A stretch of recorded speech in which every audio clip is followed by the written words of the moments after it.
ازاي عملت وصفتين جامدين بربع كيلو لحمة؟ تعالي معايا.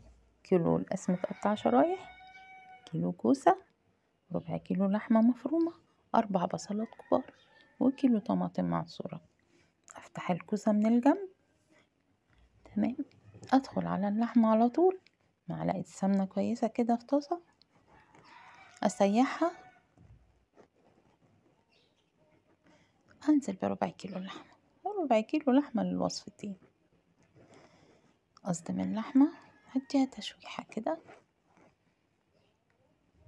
يبتدي لونها يتغير، انزل بتلات ارباع البصل يعني، تمام. اشوحه مع اللحمة، والتوابل عندي ملح وفلفل. عصجنا اللحمة، طاسة كده وفيها زيت، اول ما يسخن انزل بالكوسة، هديها صدمة واخرجها تبرد، واحشيها من الفتحة اللي من الجنب دي باللحمة المفرومة.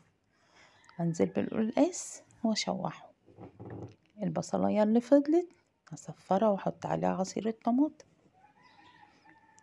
نص تسبيكة، وابتدي بعد كده اغطي الكوسة اللي حشيتها، وارص رق قلقاس ورق لحمة، واغطي بالصلصة وادخل على الفرن نص ما ساعة. تنسوش تتابعوني وتجربوا وصفاتي.